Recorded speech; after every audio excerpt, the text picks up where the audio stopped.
This is John Colo with OKRaw.com. Today we have another exciting episode for you. In this episode, I'm going to dispel one of the things that I don't believe anymore, and unfortunately, many people in the raw foods world may believe. Actually, a lot of fruit-based eaters have, I don't know, some beliefs about eating fruit and how we're humans and we're frugivores and we're designed to eat fruit, so we should eat nothing but fruit or focus solely on fruit to the exclusion of other foods, right? While fruit is a great food and most Americans unfortunately do not eat enough fruit, right? My personal belief, this is once again based on the evidence and the science, is that fruit is an amazing food. We should eat plenty of it, but we should not neglect other kinds of plant foods that we have evolved to eat over the many years. It is unfortunate to me that there's a lot of dogma taught in raw veganism or fruitarianism. I mean, after all, they are isms. And, you know, I'm not here to attack anybody. I'm just here to share with you guys the science in this episode and my personal beliefs. Of course, if you don't want to believe the science because you think it's all rigged or whatever else, that is completely up to you. You know, also, of course, you know, a lot of the recommendations I make on my channel and how I live my life are based on the science, and I do this for my health, you know. And if you want to just eat fruit and you're not necessarily doing it for your health, you're doing it for other reasons, great. But I have to draw the line when people say 100% fruit diet is the healthiest for everybody. That just ain't the facts. And also, I'm here just to dispel the myths and to have conversations and debates. You know, I'm happy to discuss my views on this with other raw vegans that may disagree with me, and that's fine. I mean, this is healthy. You know, I'm not here to like badmouth anybody. I'm just here to share my beliefs. So actually, the reason that spurred this video on, because I've seen many comments over the years that are quite, in my opinion, dogmatic. Once again, I got into raw foods back in 1995 to save my life, to turn my health around. And to remind you guys, I almost lost my life earlier in my life due to spinal meningitis, which the doctor said was caused by the complement immune deficiency. And of course, he didn't tell me that it was also caused greatly by diet and not eating the proper foods that humans are designed for. So this video was spurred on because I saw a comment under my recent video that I made with Kailash. It's titled Real Results, No Hype in the thumbnail.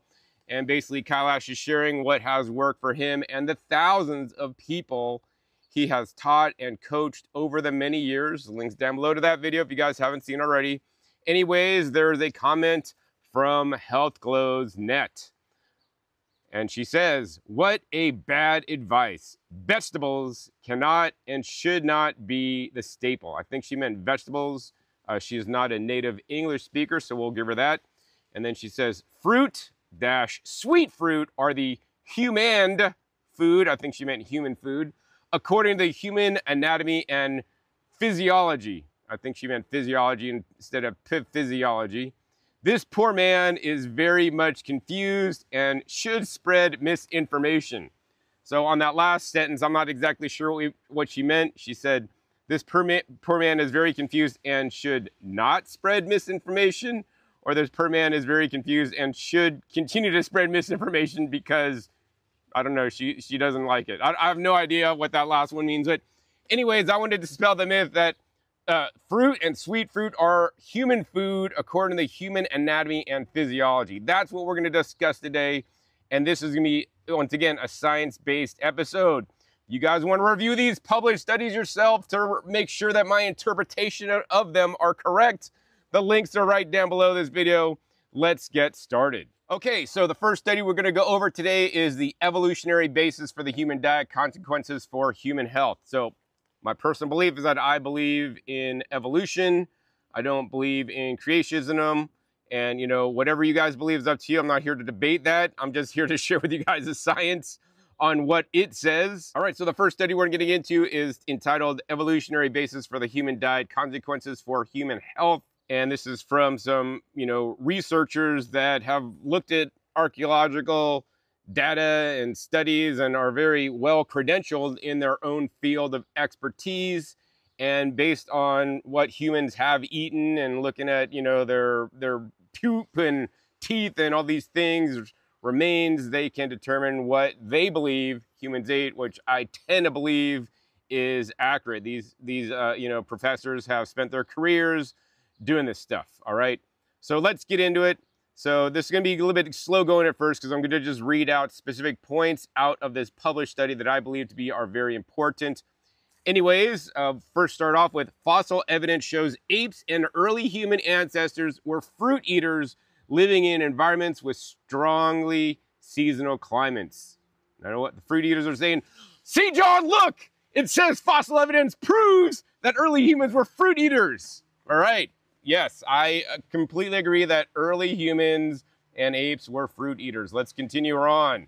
And this is going back, you know, literally millions, like a lot of millions of years ago, like 2.5 million years ago, anyways, or more, 15. Anyways, and I'll sum it up in a minute. So anyways, it says around 2.5 MA, early species of Homo introduced more animal products into their diet, and this coincided with developing bipedalism, that means walking on two legs, stone tools technology using, you know, spears and hammers and stuff, and increased brain size, right? And I know some fruitarians want to believe fruit made us human.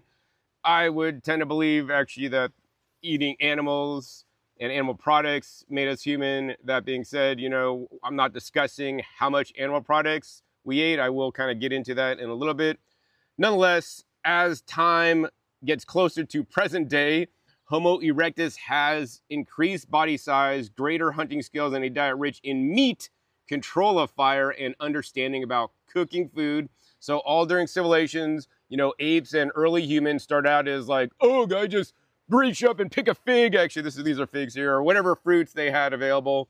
And then as time went on, as they developed new skills using new tools, they were able to hunt, use fire, dig up tubers, and do these other things. Anyways, and then we are Homo sapiens. So it says the earliest fossils of Homo sapiens appeared about 300K year, but they had separated from Neanderthals by 480 KYR or earlier. Their diet shifted towards grain-based foods, all right? So as you guys can see, we didn't just always eat fruit in its raw state on the planet as humans, or as we evolved into humans more correctly. Our diets have shifted and changes also was dependent on where in the world people were living. All right, so you could go down and read the different areas of this published study. You know, it says fossilized apes were frugivorous in both arable and terrestrial. And then it shows like how the location and the posture and, you know, our anatomy changed over time as we became more quote unquote human.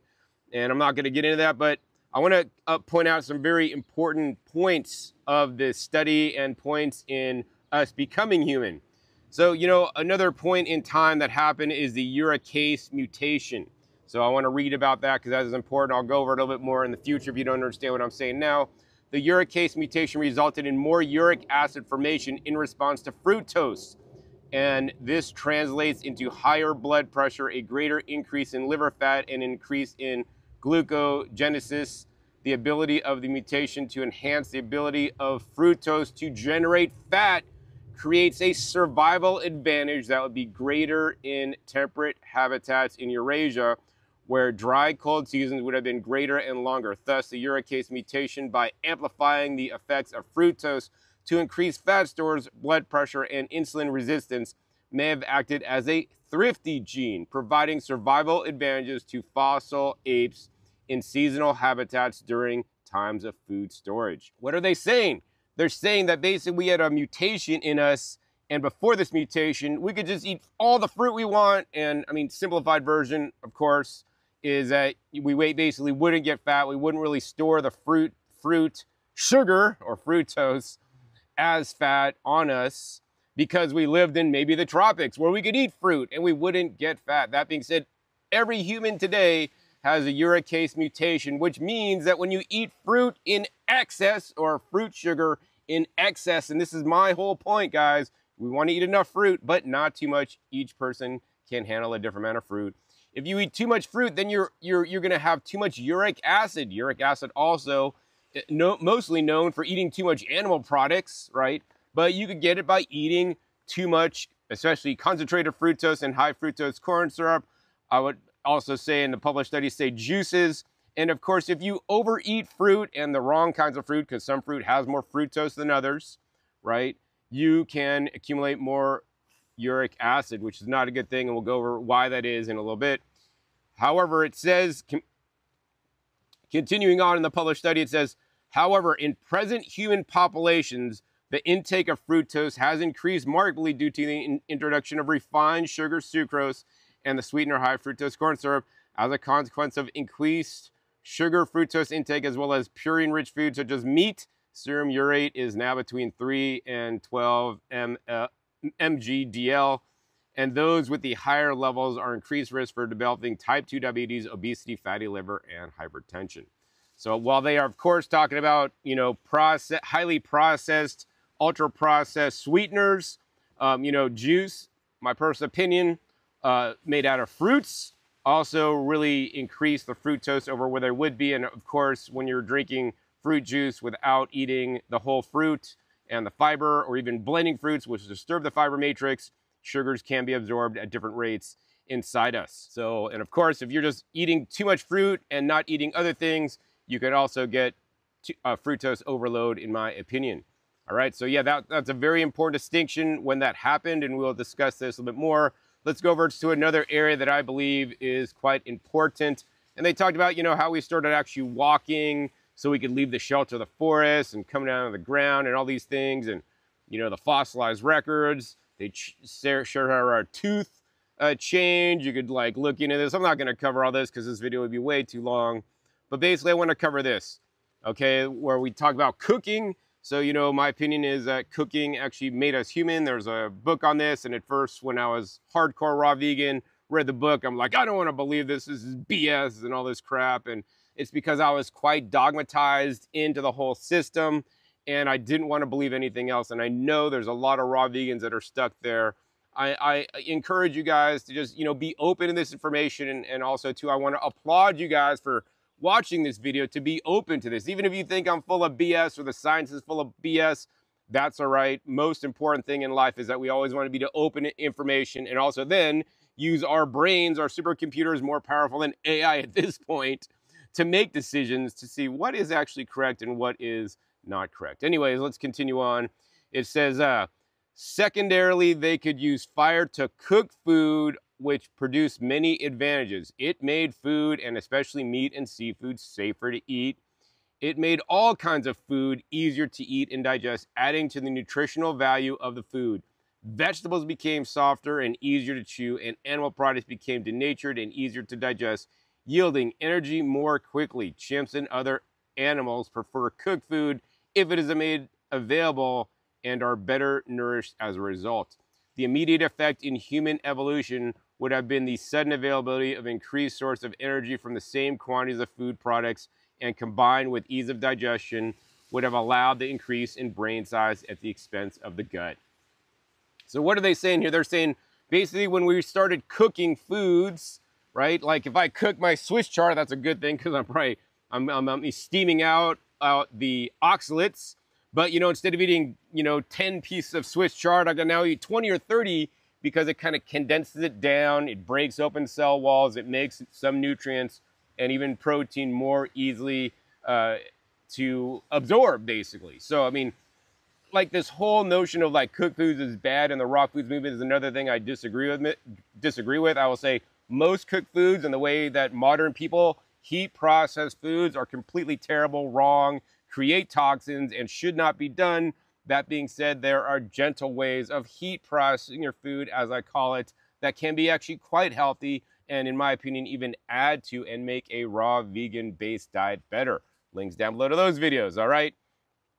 So let's continue on. And another very important part in human evolution is this, and that's why I wanted to discover it. I'm basically covering the main points of this published study that are important to me and also to share with you, okay? So it says, one of the first crops to be cultivated was the fig. As I'm sitting below my fig tree right here in my garden, I got fig trees course, I got my greens behind me all over.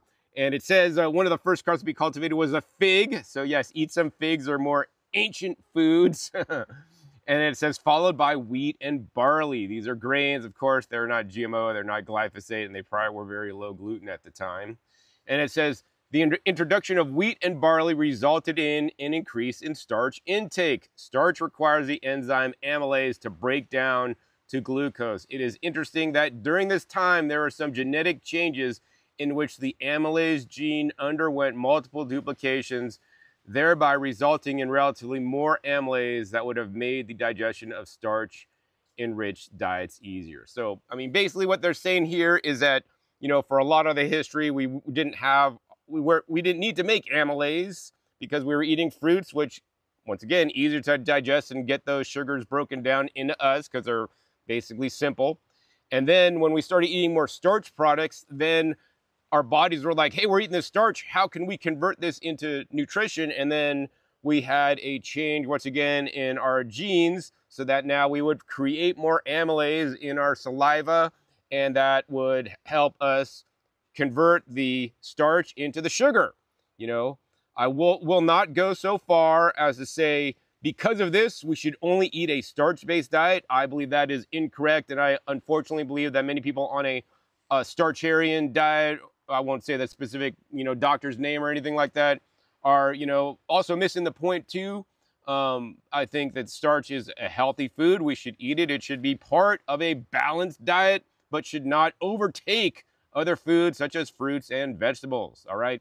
So those are the main points of the study. Let's go ahead and summarize. So it says, from an evolutionary basis, we are still adapting to this rapid change in our diet and environment, understanding the nature of how we evolved and how we're influenced by diet provides insight into human disease. An example is a recognition that evolutionary changes to aid survival in the past may not necessarily translate into benefits with our current environment, lifestyle, and diet. All right, so I mean, this is literally evolutionary diet and how we were designed and how we changed over time as we became humans to adapt to eating many different types of foods. We didn't just eat fruit. Yes, the early humans or apes ate fruits for sure, but then as we moved, maybe fruits were not available. And of course, also say that fruits from, you know, millions and millions of years ago are not the same as modern hybridized fruits today.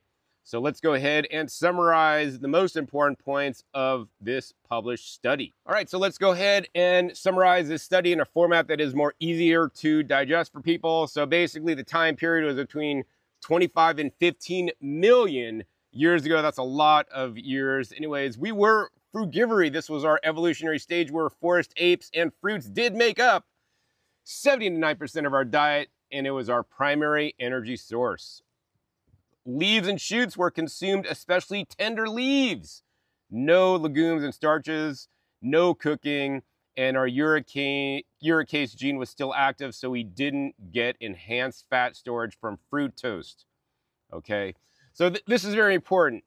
Do you want to eat like a frugivorous ape ate 25 to 15 million years ago? If you do, they did not eat 100% fruit. I am staunchly against 100% fruit diets. If you want to eat like frugivorous apes, which you believe if we are frugivorous apes, I mean, we have cell phones, we drive cars, they are still living in the forest, and they're not quite as intelligent as us. Sorry to put down you guys, forest apes out there, if you guys are watching this. Nonetheless, even they ate 70 to 90% fruit diet, and leaves and shoots probably made up the rest, right?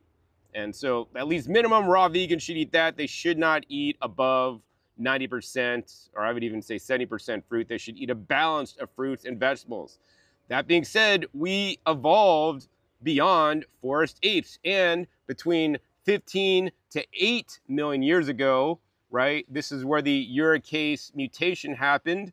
And, you know, these are all important points in time. Fruit was still dominant, but seasonal scarcity led to fallback foods, right? We couldn't always find fruit. And guys, in nature, you eat whatever you got. When I'm in my garden, I eat what I got, right? I'm not like trying like, oh, let's just go eat like some crappy lettuce from the store when I got all this amazing bolting spinach here that you guys probably can't see. or my greens behind me, my kale, or my Italian puntarelle on the other side of me, right? They didn't have grocery stores, and that's the thing. I mean, we are all now eating foods out of grocery stores, and in the grocery store, they have spinach, apples, bananas, oranges, 365 days a year. Our wild ancestors were always eating seasonally whatever they could forage and find, and I'm confident that a lot of their day was spent foraging and finding food before modern agriculture. These days, most of our time is spent, unfortunately, working. And unfortunately, most people spend very little time shopping for food. I mean, I go around to the different farms in the area and go to multiple stores to source all my food because I still believe it's very important. Nonetheless, fruit was still dominant, but seasonally scarcity led to fallback foods, leaves, barks, and roots consumed during dry, cold season. Legumes were absent, cooking was none, and this is the genetic shift. Mutation silenced the uricase gene, increasing uric acid, enhancing fat storage from fructose, a survival advantage during seasonal food scarcity, right? This is very important. You know, we all have this uricase gene silenced in modern humans, which means if you eat too much fruit sugar in the form of high fructose corn syrup, you know, fruit juices, white sugar, right? These are why these are extremely bad for you. You will start packing on the pounds. And if you guys look at modern Americans of today, quite sad to me, and especially as a single guy trying to date and find something that's fairly healthy, you know, most Americans are unfortunately overweight because of this, because they're eating processed foods. That being said, have you seen fruitarians that are overweight or people that eat a fruit-based diet overweight? Yes. In my opinion is, if they're overweight and eating a fruit-based diet, they are not handling their fruit well and are overeating fruit, and they are likely having some enhanced fat storage from the fructose. Of course, you can counteract these by working out a lot and working off all the extra fruit you eat if you want to do that. My personal opinion is that's like you're running on a treadmill like a rat in a circle, just going around and around when, you know, in my opinion, there are better ways. Nonetheless, let's continue. At 2.5 to 1.8 million years ago, omnivory begins, or Homo habilis. Fruit was now 30 to 60% of the diet, and it was highly seasonal. So they still ate plenty of fruits, right? Meat was added from scavenging and basic hunting. Vegetation, wild tubers, fibrous roots, and tough leaves were consumed, right? Legumes, not cultivated. Cooking was minimal or absent. And of course, the uricase mutation continued, and we got continued fat storage from fruit sugar. And in this case, fruit sugar is, you know, the fructose is what we're referring to here. So yes, even 2.5 to 1.8 million years ago, they ate a fruit, I would say, dominated diet, 30 to 60%. It was high fruit diet. That being said, once again, fruits from 2.5 to 1.8 million years ago are not the same fruits we have today by any means. Let's go ahead and continue on in our charts. All right, so let's get into more modern ages, still millions of years ago, but less. It's 1.8 to 0.3 million years ago. Meat and cooking and Homo erectus was the time period. We ate 20 to 40% of our diet was still fruit, emphasizing that fruit is still very important to the, you know, pre-humans. Then meat was cooked, and it was central to the diet, right? Vegetables were cooked, tubers, roots, greens introduced, legumes still not domesticated, but some seeds, consumption lightly, cooking, regular use of fire, genetics, uricase mutation retained. And the impact of this was fire-boosted energy yield from both plants and animal foods, and of course, made the animals' food safe, and more plant foods that could otherwise be toxic, able to be eaten, and especially things that are more, you know, fibrous could be eaten because they can be cooked, and that'll help break down the fibers. Also, of course, cooking breaks open cell walls and makes nutrients, some of the nutrients more bioavailable. Some nutrients get lost, but of course, it also makes the caloric density easier to absorb. I mean, that's my layman's terms for some of the science I have seen. So yeah, they started cooking, and I know some vegans out there, they eat meat, man. And yeah, they did eat meat, and it's essential to their diet then. The other thing I want to say is that all during these periods, all these ancient peoples, they probably didn't think about their health. They probably thought, what the heck am I going to eat today? What can I find? How can I stay alive to reproduce so that we modern humans can be here today? And they didn't have long lives. So if you want to eat like the paleo people did and have lots of meat, they still eat plenty of fruit, and they eat cooked tubers and greens, which unfortunately seems to me like a lot of people, you know, paleo people get wrong because they don't eat those things. You know, that's up to you as well, and you can get the benefits that they got, which, you know, hey, that's still way better than modern foods of today, all right? So now let's go to the time period of 10,000 years ago, which is, you know, closer to modern day, and that's when agriculture was brought into play and more modern day Homo sapiens. Fruit, unfortunately, at this point was only 10 to 20% of the diet, but still significant, but reduced. Of course, these were seasonal foods, so I'm sure if they had fruit, that's what their thing they would eat the most of. Of course, they also cultivated leafy greens and root crops, which became staples. And as the fruitarian, you know, who made the comment earlier in Kailash's video, vegetables are not staples, right? And, you know, 10,000 years ago for Homo sapiens, cultivated leafy greens and root crops became staples, right? Go figure, okay? Legumes, including beans and lentils, were introduced, grains, wheat, and barley adopted, cooking fully established, and the new genetic adaptation was the duplication of amylase gene to digest starch, okay?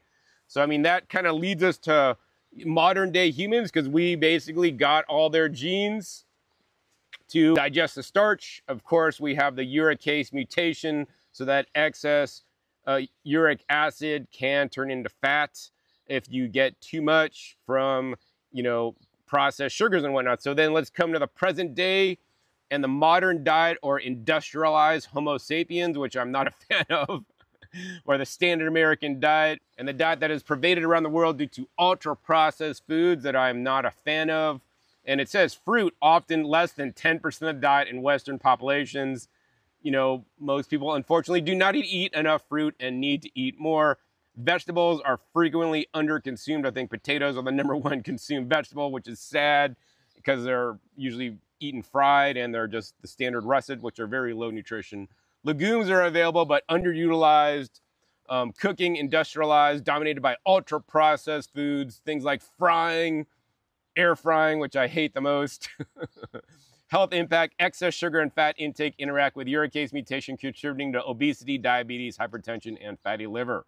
And we have a mismatch between ancient adaptations and modern diet. So you can see, of course, you know, our modern diet is terrible. And if you do anything, even if you eat like 10,000 years ago, or you want to eat like 1.8 to 0.3 million years ago, you want to eat like 25 million years ago and eat all fruit, you know, or mostly fruit, right? My personal belief is that it's still way better than the modern diet of today. That being said, my goal is to eat more like the, you know, agricultural Homo sapiens that we are derived from, that was only about 10,000 years ago. But on the other hand, I also try to make it better. Anyways, let's move on in our presentation. So next, let's talk more about the uric acid and the impact it can have on you and your health. So now I want to talk about uric acid because we have the uricase mutation that caused, basically, in layman's terms, because it goes a lot more deeper than this, it caused excess fructose to be turned into uric acid because we could not basically detoxify it. That, you know, simple apes can still detoxify and eat a very high fruit diet and not get affected, not get overweight, not have the negative effects of high uric acid.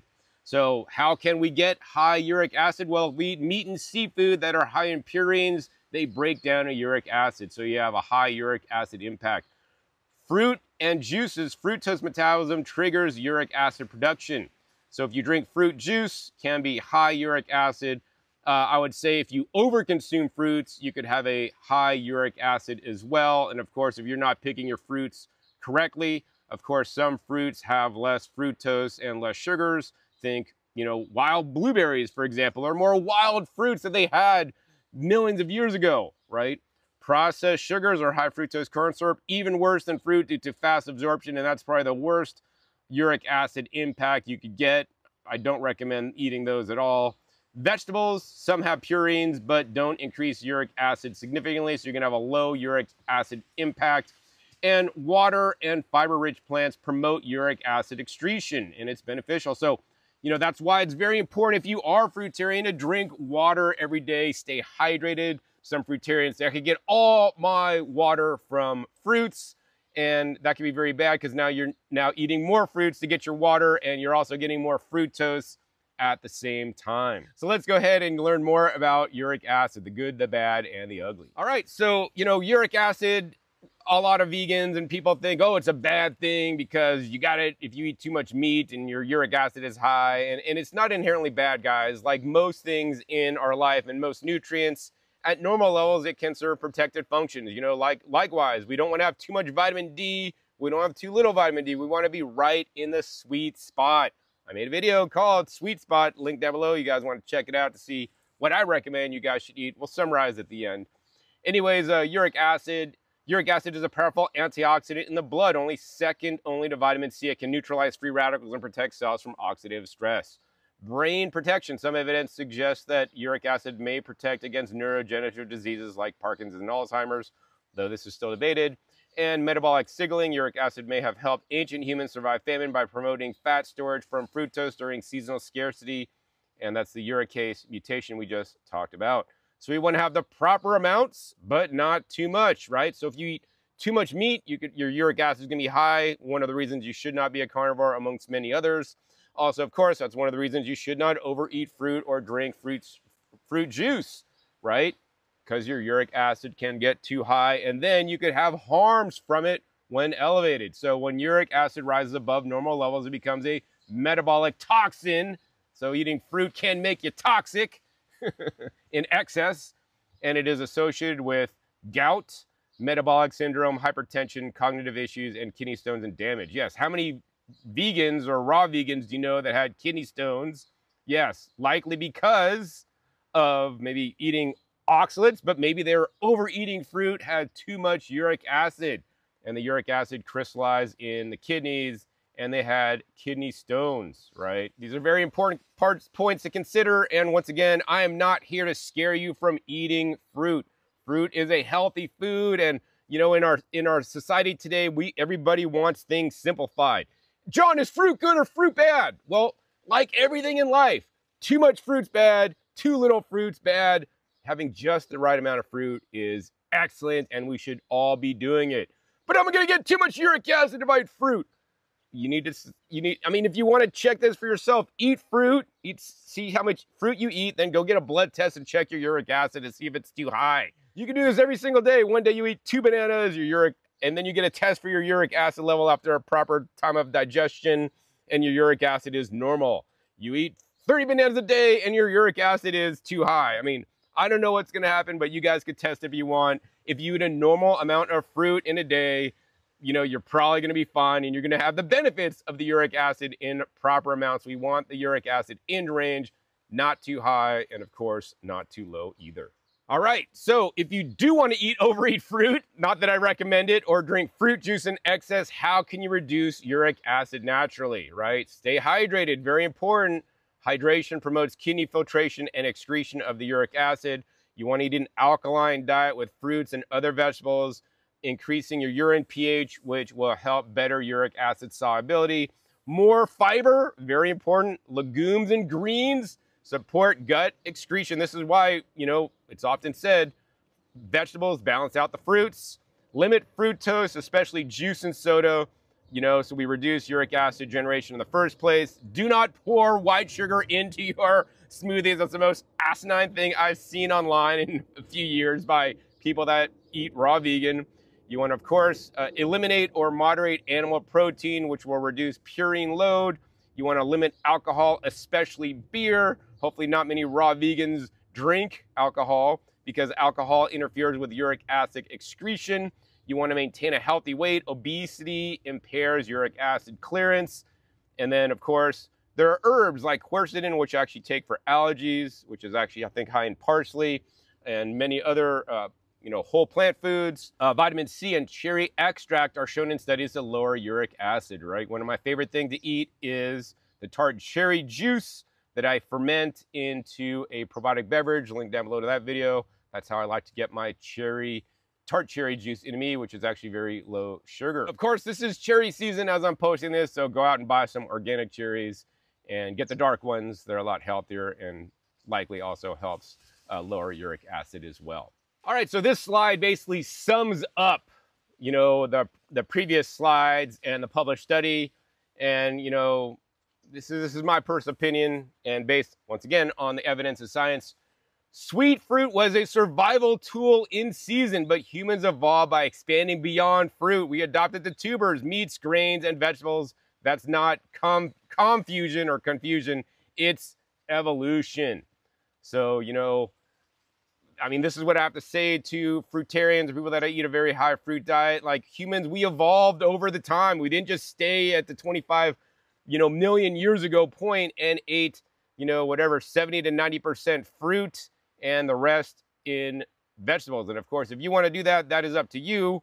That is not how I choose to live at this point in my life after kind of undogmatizing myself, which I know some of you guys may be open to listening to the actual science. If your health is important to you, if you want to continue to live in dogmatism and believe what some other raw food teachers out there teach you, that's up to you.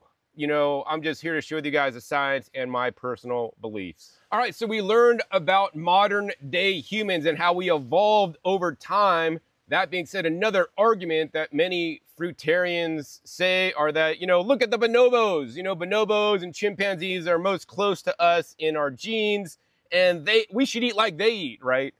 I personally don't want to eat like any animal. If you do, that's up to you, and you want to base your, diet around them, that's fine. That being said, what I want to share in this episode is, what do bonobos actually eat? So once again, we have this published study from the American Journal of Primatology entitled A Quantitative Comparison of Terrestrial Herbaceous Food Consumption by Pan Paniscus in the Lomako Forest, Zaire, and Pan Troglodytes in the Kababi Forest, Uganda, right? And of course, if you guys want to live like them, go out and live in Uganda or Zaire, so you could actually eat the exact same foods and spend most of your day eating fruits with very low sugar and a lot of seeds and fiber, as we will learn. And of course, you also want to eat a lot of greens as well. Let's find out what this study said. And I mean, we're going to sum it up by just reading this. The results support the suggestion that bonobos consume more herbaceous food than do the Kabazi chimpanzees, and that these foods are more prevalent in the bonobos habitat than the Kababi forest. However, temporal changes in fruit availability and herb consumption, along with nutritional analysis, suggests that chimpanzees consume herbs as a fallback source of carbohydrates, whereas bonobos consume herbs as a source of protein, regardless of season or fruit abundance. So do you guys understand what they're saying? They're saying that bonobos actually always eat their greens. So even if you're a fruitarian, want to eat like bonobos, right? Don't eat 100% fruit. Eat some vegetables or some herbs or tender greens. Anyways, let's sum up this entire study. Well, we're not summing it up, but we're summing up what the bonobos ate based on this study, because this study goes into a lot deeper. And once again, all these studies, guys, links down below if you want to review them. All right, guys, so this is a very oversimplified version based on the study data of what the bonobos eat. So if you want to eat like bonobo, this is what you should eat. You should eat 35% of various species of fruits in your diet. You should eat 40% of herbaceous vegetation. You should eat 15% young leaves. So that's another thing I wanted to dispel. That raw vegans, some people out there, some teachers out there just say, oh, we should eat fruit and tender greens, right? Because bonobos do. No, published studies, guys, show. Do you want to believe what somebody tells you or what a published study says of researchers that research these primates for their careers, right? Up to you guys. I'm just sharing you guys the data. These studies are below. You can review them yourself.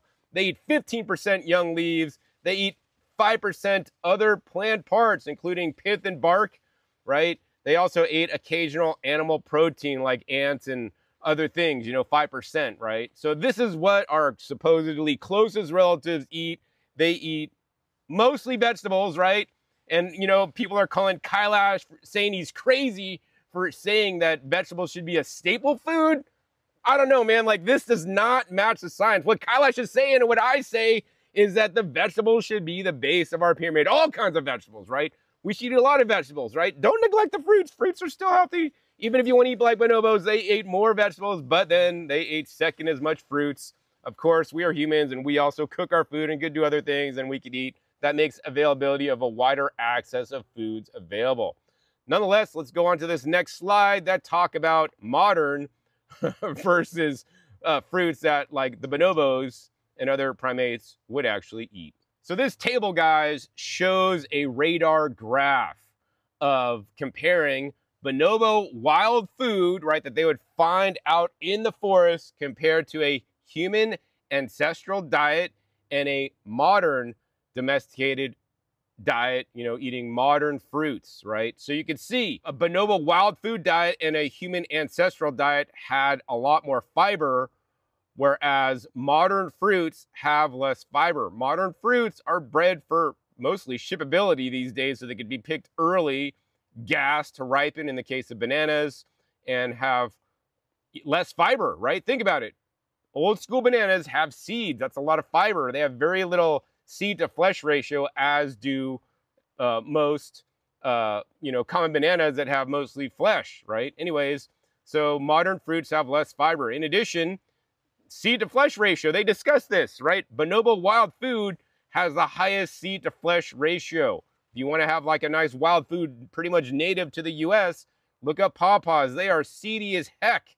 And they're delicious too. They're not super high sugar, but they have a unique complex flavor. One of my favorite fruits, actually, and most raw vegans, unfortunately, never get to try the American pawpaws. Nonetheless, even ancient human ancestral diets had, you know, a lot higher seed to flesh ratio. And if you look at modern humans, right, I mean, these days we have like seedless watermelons that have basically zero seeds, all flesh, because we just want what's sweet, right? And this is how pervasive this has become. And when fruitarians think of fruit, they think of modern fruits, not the ancient fruits with a higher seed to flesh ratio. Of course, we can talk about size. Size is king, right? Modern domesticated fruit, right, is huge. Think of watermelons. We've grown these giant fruits, right? Think about apples, right? Like those little tart apples that are small, like wild apples were like tiny. They're like, they look like little like berries on the tree, right? But we've bred those over time through natural selection to be what we want, which is large, less seeds, more sugar, right?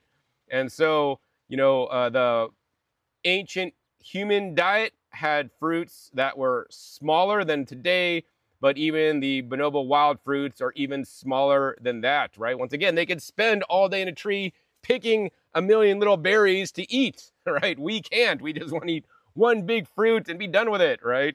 In addition, another important component of fruit that, you know, wild bonobos and even ancient ancestral humans ate, fruits were bitter and tart, right? Because of the tannins, right? Think persimmons, think astringent persimmons. They have tannins. We let them ripen up, so the tannins are significantly lower, which actually could kill you. Link down below that video. Nonetheless, the fruits that bonobos still eat today can be bitter and have tannins significantly more than, you know, modern fruit today, which we bred the bitterness and tannins out, right? And of course, human ancestral diets did have more bitterness and tannins in the fruit, right? Think something like elderberries. Elderberries and other berries that are even grown these days, or other fruits are grown these days. If you're going through a catalog with all the different fruit trees and it says this is good for jams or jellies, these are the bitter and tannin fruits. These are more the kind of fruits that we would have been eating that unfortunately most fruitarians, oh, those fruits taste nasty, I'm not going to eat them because they're not sweet, right? You guys should be embracing these bitter and tannin fruits. They also are very high in phytonutrients and micronutrients as well. And of course, last but not least, let's talk about sugar content, right? Bonobo wild fruit is very low in sugar content. Modern ancestral fruit has a bit more sugar content, but modern fruit of today has the most sugar content. So modern fruit today has the most sugar and is the biggest size, which is a mismatch from how we would have eaten. So if you do want to eat like 25 million years ago and eat 70 to 90% of your diet is fruit, at least eat more of the wild fruit, which how the heck are you guys going to get your hands on it unless you live in the forest yourself, follow bonobos and eat what they eat, or find the fruits they eat and then take those and then grow them in your farm. How many fruitarians do I know that grow ancient fruits? I mean, I try to grow as many as I can, but that's still a drop in the bucket because most of the fruits I grow are more modern fruits that are larger and sweeter because that's what we like to eat. That's what tastes good to us.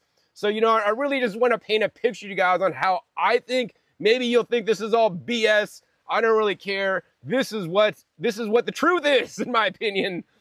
So let's continue on. All right, guys. So if you still want to eat like a bonobo, now we're going to do some digestive trait comparisons between us and bonobos. I know, you know, we have a digestive system most similar to bonobos or other primates, but now we're going to compare humans to true frugivores, right? For example, spider monkeys that are true frugivores. They're little small things. They're cool. But anyways, salivary amylase, we have salivary amylase. Why do our bodies make salivary amylase if we are not using it because we are fruitarians, right? No, we have it because we can digest starch, and in my opinion, starch helps make us human.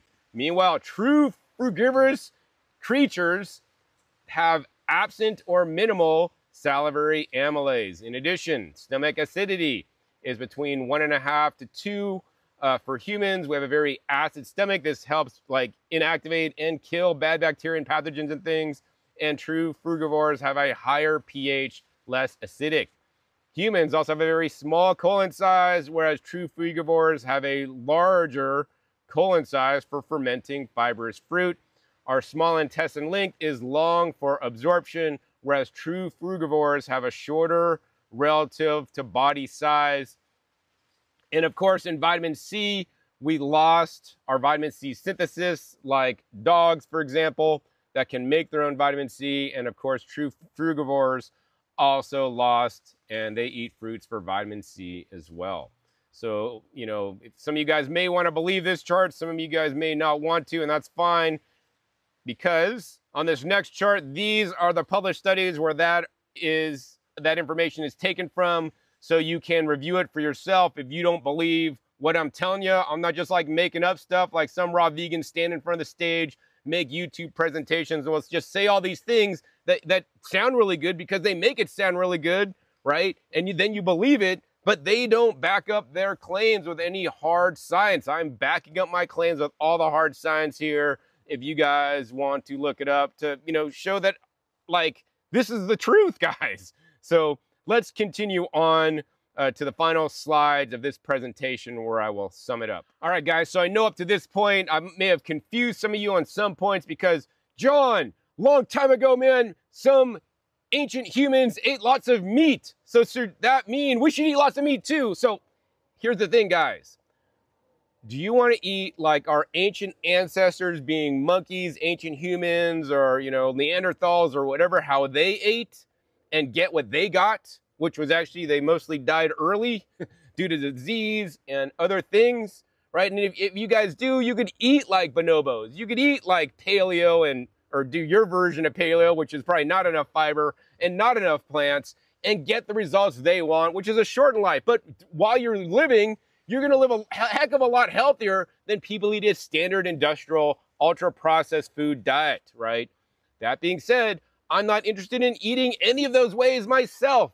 Why I am interested in eating is for my health. I want to eat to have the best health outcome and have the best longevity, right? So once again, I'm turning to science to see how should I eat. Ancient humans did eat meat. I'm not going to be a vegan that says, oh, we never ate meat in our whole, becoming human, because we did.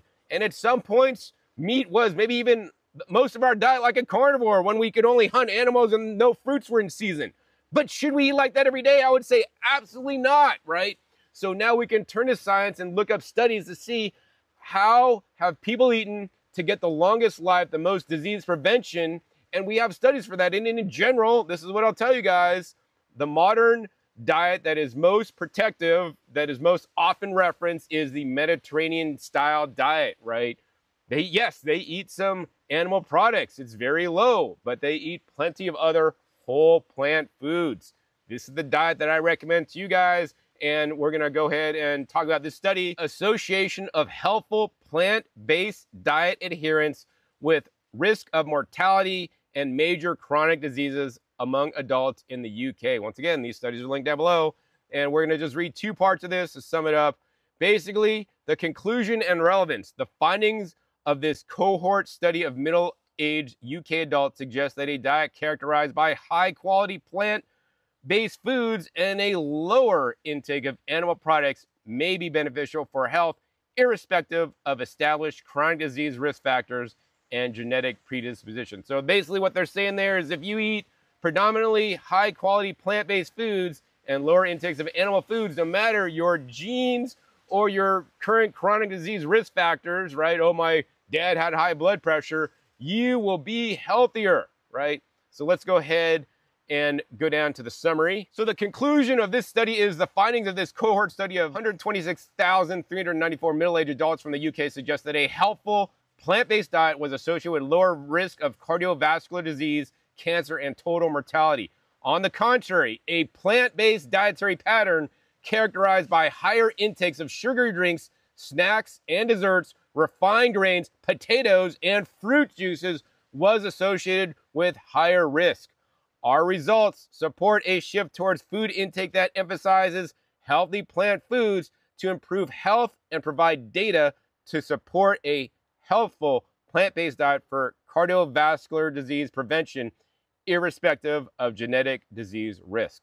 So what are they saying there? They're saying if you're just vegan, because you eat vegan because you're saving animals and you eat all the processed junk vegan food, right?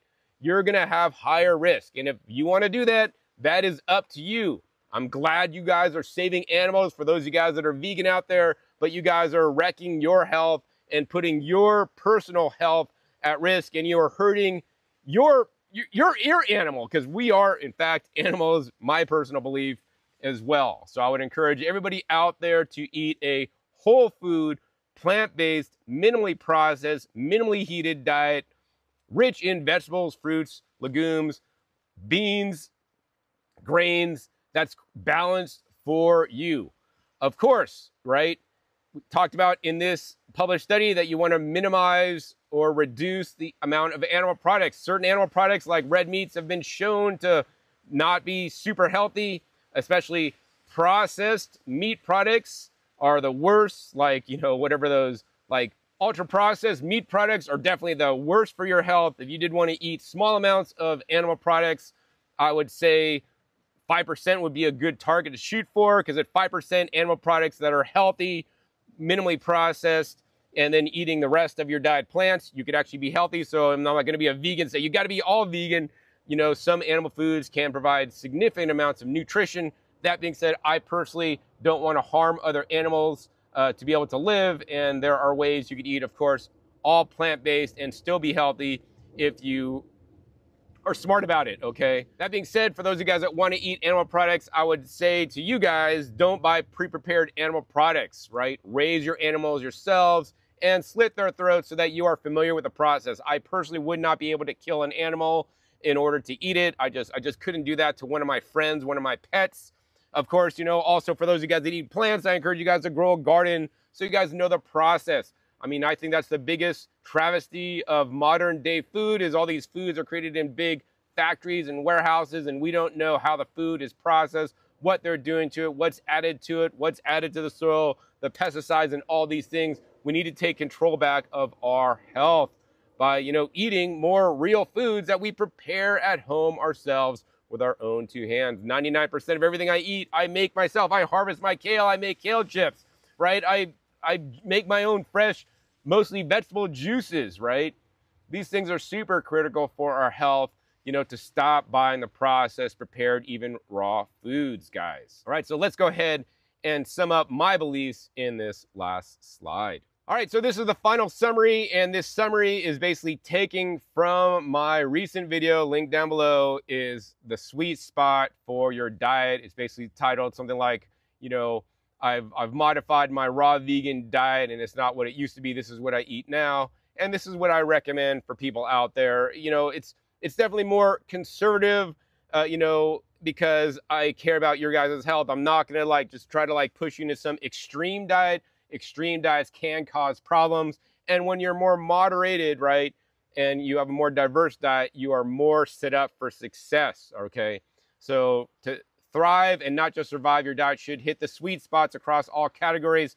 Here's a science-informed blueprint. So this is my personal opinion based on the science, and our macronutrients should be somewhere between 50 to 70 for carbohydrates, 12 to 18% for protein, 15 to 25% from fats from whole food sources. In addition, we need to drink enough water each day. I think that was about like 2 liters of water to stay hydrated, or other water-rich beverages. In addition, we also want to get enough fiber.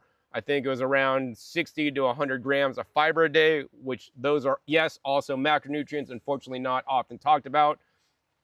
And of course, for our whole food intake goals, I believe we should eat 70 to 90% of our diet raw foods, right? Yes, like some of our ancestors before we found fire and we were able to control it. You know, they are still definitely the best and make up the basis of my diet. In addition, we want to eat enough fruits for us. We don't want to exclude them because they're not bad inherently. You know, we want to eat from 20 to 50% fruits for us, and find out what works for you specifically. Some people can handle more fruit, especially if they're more active. When you're younger, I see that people can handle more fruit, higher quantities. And when you maybe get a little more mature, maybe you're going to have to back off from the fruits. And of course, the type of fruits that you eat matter. Bananas are not the same as wild blueberries, right? Bananas, in my opinion, are a very low nutrient fruit, whereas, you know, wild blueberries are very high nutrient fruit. Leafy greens and non-starchy vegetables should once again be the foundation or base, in my opinion. You know, I eat them raw. I got a big bok choy salad yesterday, but then I also had a smaller container of heat processed greens, especially the Swiss chard, so I could reduce the oxalates, as well as a mixture of other sweet potatoes, mushrooms, beans in that heat process mix. But we should be eating 35 to 85% of leafy greens and non-starchy vegetables. Of course, beans and legumes are very important, right? This will give us calories. We can digest them if they're properly prepared. If you want to stay raw, you can sprout certain legumes such as lentils, adzuki beans, mung beans, chickpeas. Of course, most beans do need to be heat processed. I recommend pressure cooking them in an Instant Pot to reduce the toxins the most. Of course, we also want to not exclude whole grains and starchy vegetables, which should make up 10 to 30% of our diet. We have that amylase mutation, so we can digest them. I only recommend eating whole grains in their whole form. Actually, I have oatmeal and buckwheat and quinoa that I just put in the pressure cooker for 2 minutes that I'll be eating right after this because I'm hungry. Maybe later tonight I'll have some other kind of starchy vegetables, right? These can also make up a percentage of our diet so that we don't overeat fruit, right? They have a much lower blood sugar impact. I don't recommend starchy vegetables such as, you know, russet potatoes. I recommend things like purple potatoes, yellow potatoes, or the red potatoes. Then, of course, we want to eat whole food source of fats, nuts, seeds, and fatty fruits, 15 to 25%. These are very important, especially to eat when you're eating high nutrient leafy greens, so you get better uptake of things like lycopene, as well as beta carotene and other polyphenols and flavonoids. And of course, we talked about it a little bit earlier, but we want to eat for lifestyle and gut health. Anchors are 60 to 100% grams a day of fiber from diverse sources. And if you've eaten all the different things I've talked about, you're going to basically hit that range every day without even thinking about it, because we're not eating processed foods. And of course, we want to have between 2 to 3 liters of water, pure water, or from beverages a day. So the final takeaway, as I'll sum this whole episode up, is that we are not specifically designed to eat only fruits, right? This is a misconception. The studies in this episode, all the data that I put for you together to review in a hopefully shorter, condensed format, is there to just hopefully wake some people up. Maybe some of you guys are still convinced because you don't want to believe the published studies and the science. Links down below if you guys want to review it yourself. I encourage you guys to open up your brain, open up your mind. Even if you still want to eat mostly fruit, you know, hey, eat mostly fruit, eat some vegetables, and don't be scared of sprouting some grains, some sprouted buckwheat, or some sprouted, you know, oats, or, you know, einkorn sprout some beans, say raw legumes that are edible raw, increase your leafy green percentage and eat more vegetables, right? You can still stay raw and still be more, be more open to diversifying your nutrient sources, because in the end, I personally believe, and I've seen over time, that when you diversify your nutrient sources, your food sources, you're going to be more successful in the end, instead of, going down with blinders on and then something, bam, hitting you right in the head, and then you have some major health issue because you're living through dogma instead of published science, all right? So anyways, the takeaway is nutrition isn't about perfection. It's about consistently hitting your personal sweet spots, which are shared above. Focus on nutrient density. This is something also not talked about in fruitarianism or raw veganism, unfortunately. Plant diversity and staying within these flexible zones to support a long, energetic, and disease-resistant life. And of course, I want to encourage you guys to watch my sweet spot episode. It didn't get as many views as I would have thought it would. Links down below. That goes where I talk about this in detail, because this is really the simplified, downloadable version in one simple slide. And really, guys, I hope after watching this episode, this will help to undogmatize you, or really help you learn more about what is the science out there. What does it really say? Not just what these raw food teachers that maybe in the time that they were teaching this was accurate. If they were teaching this 50, 100 years ago, before we had all this new modern science, some of these published studies I talk about were only just from the 90s and until now, right? They were probably accurate because that was the best information we had, but now we have better information. Based on the better information, I want you guys to make better food choices and not just be stuck in dogma that you learned from 50 or 100-year-old information that was perfectly valid and the best at the time, but things change. So if they're watching this episode, I really hope you guys enjoyed it and all the time I spent to create this presentation for you guys, to show you guys literally the science about it and my personal beliefs as well. If you did, hey, please be sure to give this video a big thumbs up.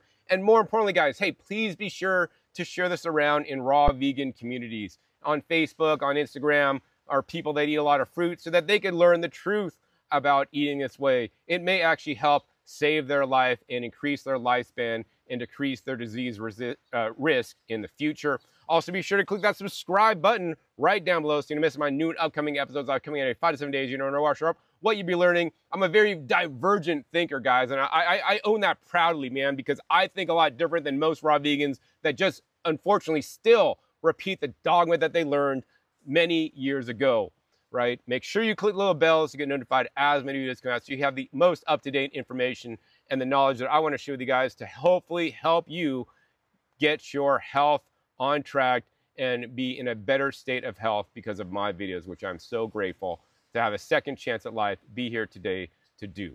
Also, be sure to check my past episodes. Past episodes, of course, are wealth of knowledge. Over 850 episodes at this time on this channel dedicated to you guys, all about how to eat a diverse, raw, vegan-based diet with essential other plant foods so you guys could be as healthy as possible. Links down below to some of my favorites that I've mentioned during this episode and other ones that I believe are quite important for people that are leading strict raw vegan diets so that they can unbox themselves and, in my opinion, become healthier because of it. So with that, my name is John Kohler with OKRaw.com. We'll see you next time. And until then, remember, keeping your fresh foods, vegetables, and other plant foods, they're always the best.